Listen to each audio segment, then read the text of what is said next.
Nggak tahu sama menantu. Mantu yang kurang ngajar, nggak ada istilah mertua yang kurang ngajar. Mantu yang kurang ajar, gak ada istilah mertua yang kurang ajar. Itulah kata-kata yang diucapkan oleh ibu ini kepada menantunya. Hal seperti ini memang sering terjadi antara menantu dengan mertuanya. Kenapa bisa terjadi seperti ini?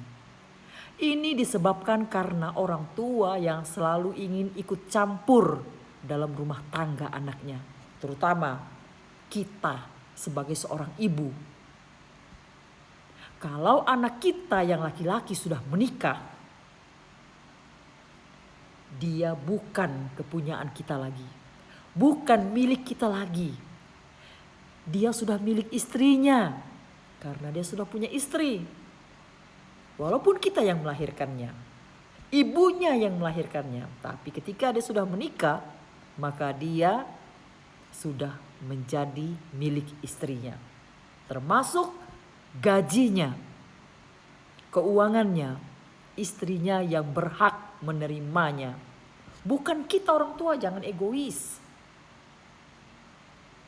Ketika kita masuk dalam rumah tangga anak kita, maka hati-hati, kita bisa menjadi perusak rumah tangga anak kita.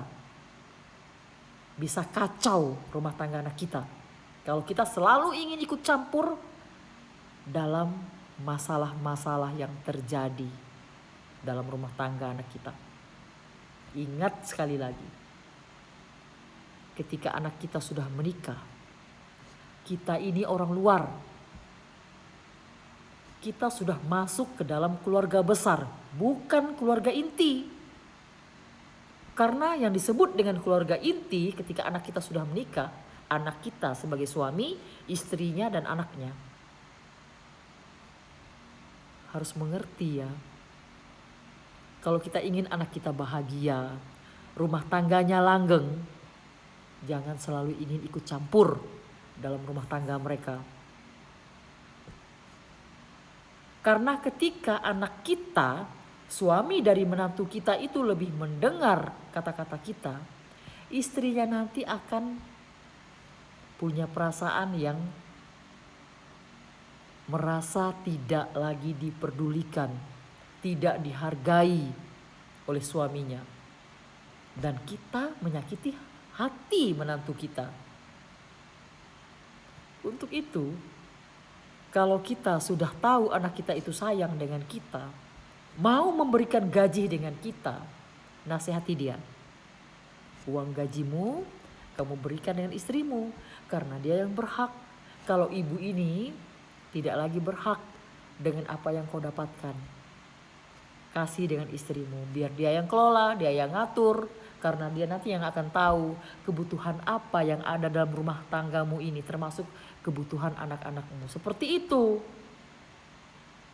Kalau ingin ya rumah tangga anak kita itu langgeng, jangan kita menjadi perusak sehingga mereka nantinya bercerai. Karena banyak yang seperti itu.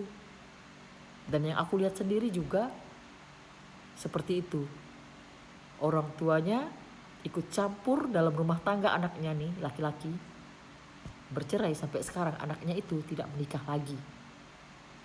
Mungkin istrinya sudah menikah lagi, tapi dia tidak menikah lagi. Sampai sekarang. Untuk itu, kita harus sadar diri sebagai orang tua.